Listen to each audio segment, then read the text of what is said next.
Hey everybody, it's Kevin and Jenna on the Perfecting Peds show, and we've got some incredible guests today. We've got Sebastian and Zach with us from Zillspace. We're going to talk to you guys a little bit about some of the things Jenna did in her business to start really getting herself set up for getting sales and marketing and branding knocked out, and how she leveraged these incredible guys in their company to do so. I'm going to hit the reel, and we'll be right back.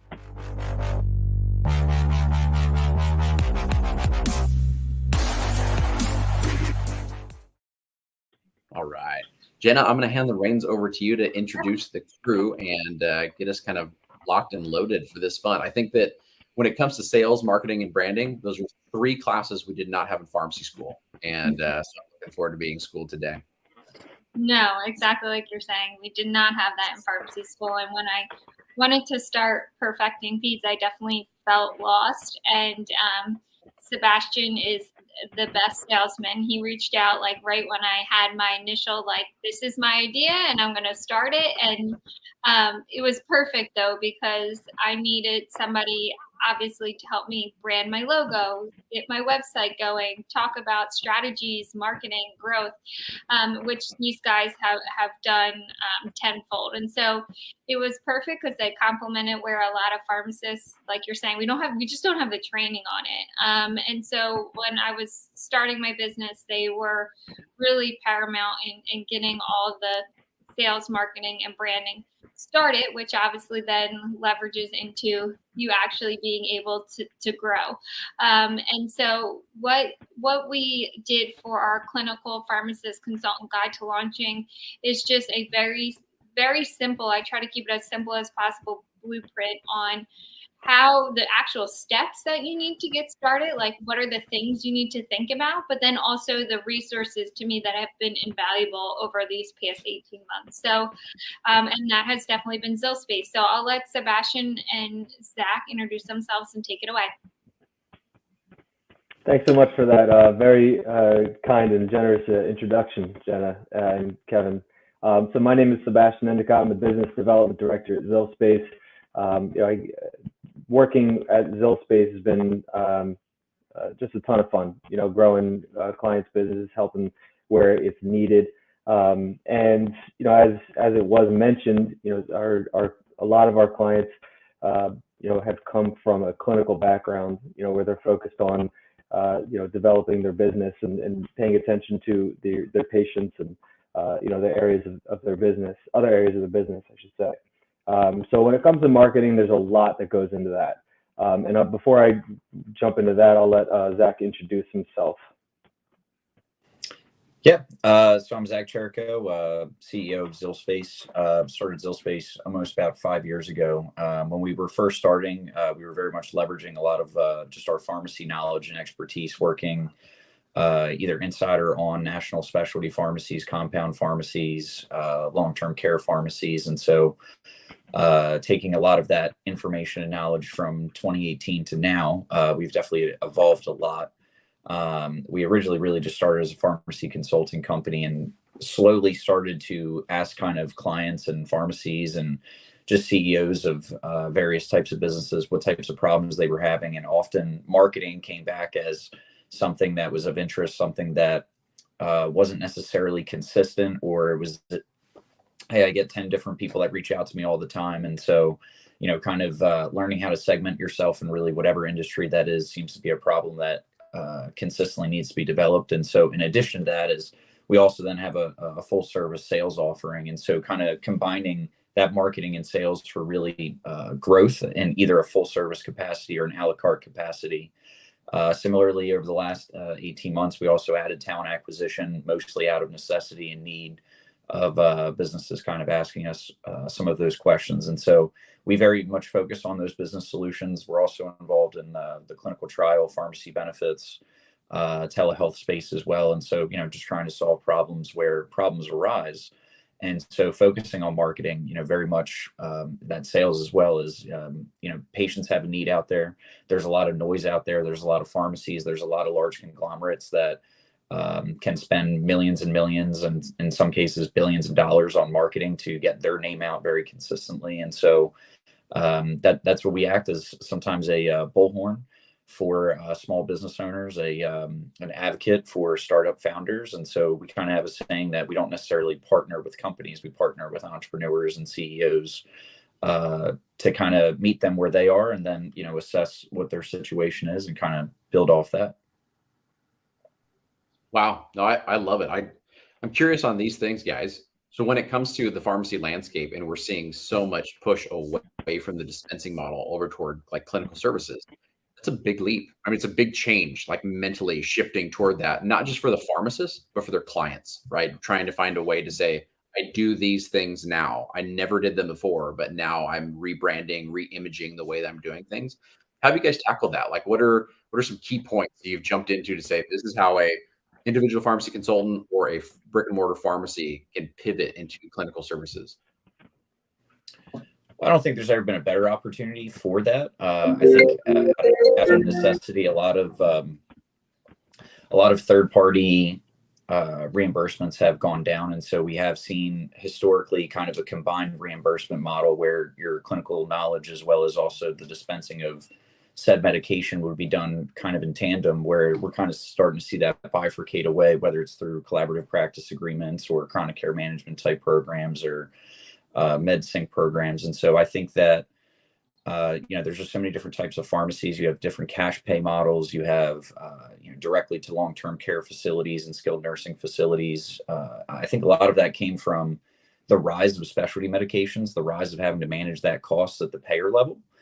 And through that, payers are going to be that much more incentivized to want to control those costs and manage those costs. And so Jenna focused on pediatric medication consultation. And so, you know, I think what's really interesting about what she does is that, you know, they're typically on numerous medications at a very young age. And so being able to manage that and maximize that shows a certain cost savings. And so I think that value of a pharmacist, as the industry continues, just either through inflation or just the, you know, the way the economy develops, drugs are going to get more expensive, which actually creates more opportunity because there's going to be more value put on a cost saving strategy as well as a cost avoidance strategy. And so, you know, the pharmacies that can get out ahead of it and get into collaborative practice, remote patient monitoring, cash pay type programs, concierge type pharmacies.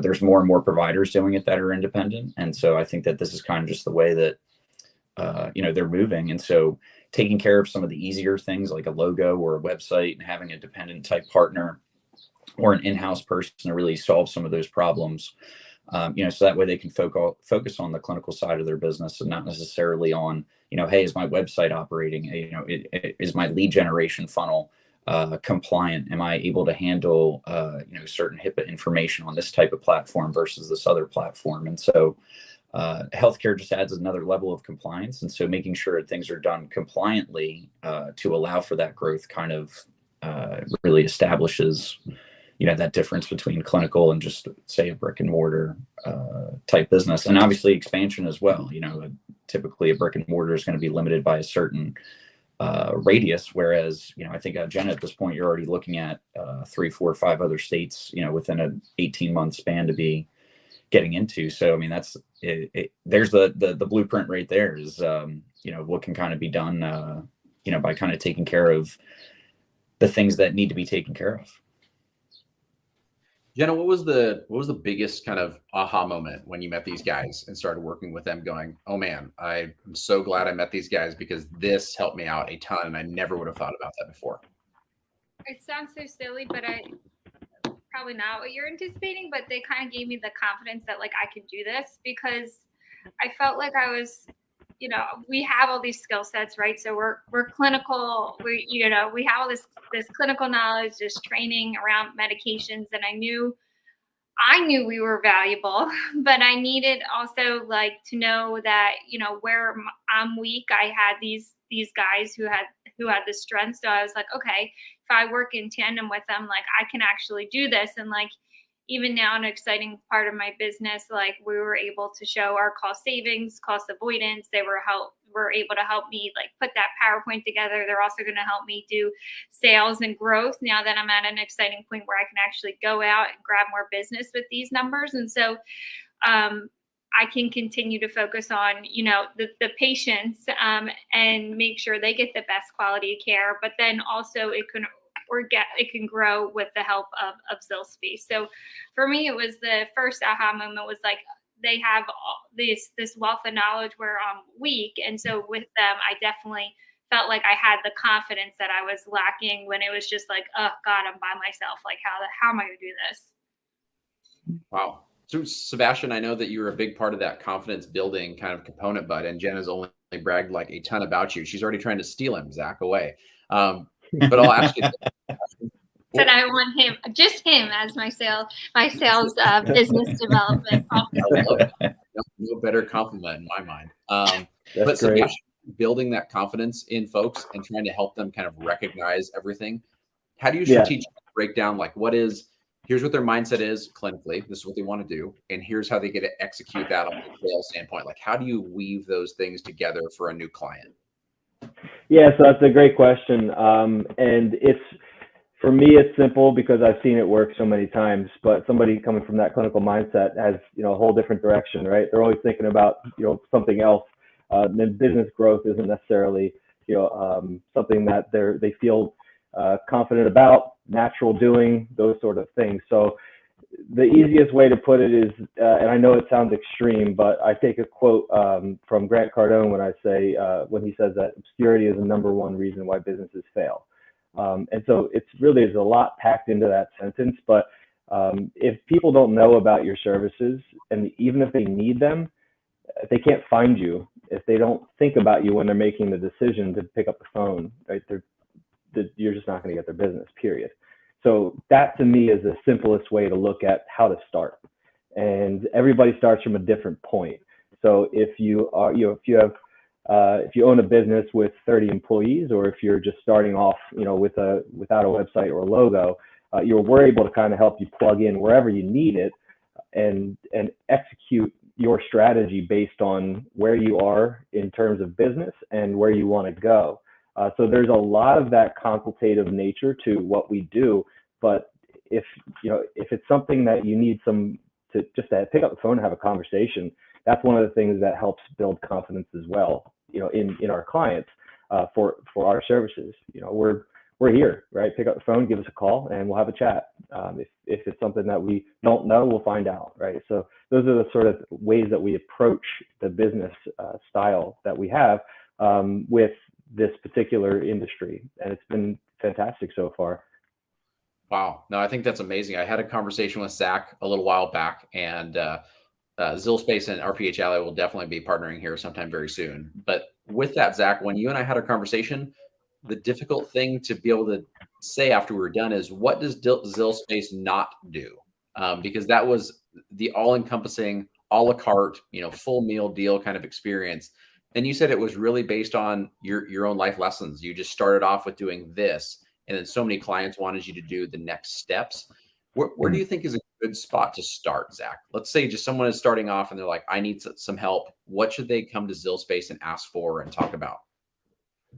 Yeah. So, I mean, at this point, while we provide healthcare solutions, and it's mostly because of the background, some of the connections and clients that we have, our business solutions is definitely our most popular thing. I think we always meet people, if it's a startup, we're immediately going to look at their brand, what their current marketing is.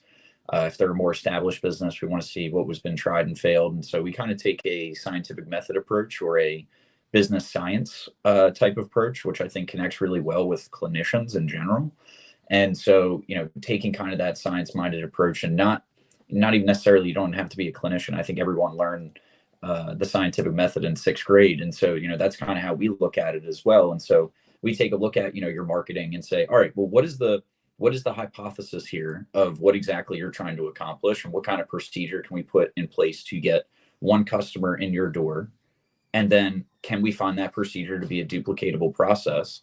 Can we then do that procedure enough to draw some type of data set? And then can we analyze that data set? And then do we have enough resources to then, continue with A/B testing, whatever that experiment is, whether we're talking about marketing, whether we're talking about sales? There's certain businesses that are going to be better set up to set up a digital footprint and drive a bunch of traffic. There's going to be businesses that are set up to just set up a website and then have people pick up the phone and make calls. And so you have different types of businesses. I would say the easiest is definitely optimizing the technology stack of a business. That's where you can see cost savings. That's where you can, get the right tool. I think Abraham Lincoln said, if you give me 8 hours to chop down a tree, I'm going to spend the first 4 hours sharpening the saw, or some abbreviation across that line. And so, there's a level of, are we optimized? Do we have the right tools, whether it's marketing, sales, or attracting talent? And so whether you're a solo entrepreneur or a small startup, those are really going to be the things that are going to be a difference. Is, does this one technology multiply the human capital that we have? Does this one technology or this one partnership or our website or this marketing channel, does it optimize what we're doing? Does it create a duplicatable process? And so I think what we set up is taking even the obscurity of process in someone's business and turning it into a nice clean report, a duplicatable process, whether we're talking about marketing, whether we're talking about sales, whether we're talking about attracting talent. And so I would say the easiest is always looking at, what I can find online about a business, because that's where we can immediately draw without having a conversation. But definitely what Sebastian said in his note, we have to meet people kind of where they are, because they might have tried, certain experiments before, and, we have no idea of whether we're talking about marketing or sales. And so we have to get, what has happened in the past, what type of budget are they working with? Clearly we can run staying on the scientific thought, is that we can run a different trial or a different experiment depending on if we have a $50,000 budget or a $5 million budget. And so, those are things that we have to also think about as well. And so for the most part, in all business services, you could do it fast, you could do it cheap, and you could do it good. And really can only typically do 2 of those at the same time. And so we have some clients that they want to do it fast and cheap. And then we have some that they want to do it, really good and also at a high level, or it could be fast, but it's probably not going to be cheap if they want it good and fast. So, kind of finding that balance, educating them on, what a proper scope of work would be. So that way they have that expectation, and then hopefully we can exceed that expectation. So I would say that would really kind of be, I don't know if I fully answered the question. I would say marketing is typically the fastest, but way to make an impact. But, at the end of the day, what can we do to attract more business? So that way they're thinking, how can I grow versus, safeguard what I currently have, so that way I don't run out. And so I think that's something that we really do well with a lot of our clients, regardless of size. Yeah, I love that you work them up initially. You really analyze, like, where have they been, what's their trajectory, how can you make those changes, and then decide what the next best move is going to be as them as a client, and then give them some bucketing opportunities on what are you willing to do next. When it comes to it, I think overall, Zach and Sebastian, either one for the answer on this one. I think a lot of times starting out for a lot of these entrepreneurs that are just solo entrepreneurs, they're in an ambulatory setting doing, even intrapreneurs, you have a lot of folks that are starting a hospital program that is brand new, starting an ambulatory program that is brand new. Their client and their entire client base has no idea that it's going on, and they need to be able to optimize that to bring more bodies in to be able to service. And then the exact same thing in pharmacy, that you guys are doing and have kind of a broad scope and perspective on. But with all those individuals, I think one of the nervous points is going to be, and you guys can correct me, please do, is, oh no, this is going to be a ton of money, I can't afford to do this right off the bat. How do you guys work with those folks and be able to answer that question and help them lead in? I mean, Zach, you already alluded to it, I think, but if you could just expand on that a little bit more. Yeah. So, I mean, we have clients that, just started a business, solo entrepreneurs. We have clients that have maybe been in business for 15, 20 years and are still less than 5 employees and totally happy that way. We have venture-backed clients, private equity-backed clients. We have clients that are doing well over $100 million in sales. And so we get a lot of competitive intelligence, having worked at even, I can speak to our story, no difference when we were first starting out. We needed some level of validation that we could even provide what we could do. And when you talk about growing businesses, before that, our leadership team, we've driven, well over hundreds and hundreds of millions of dollars in revenue for either pharmacies or telehealth companies. And so taking that is really no different than, a pharmacist, working in a pharmacy for 10 years in the same type of patient model or specificity.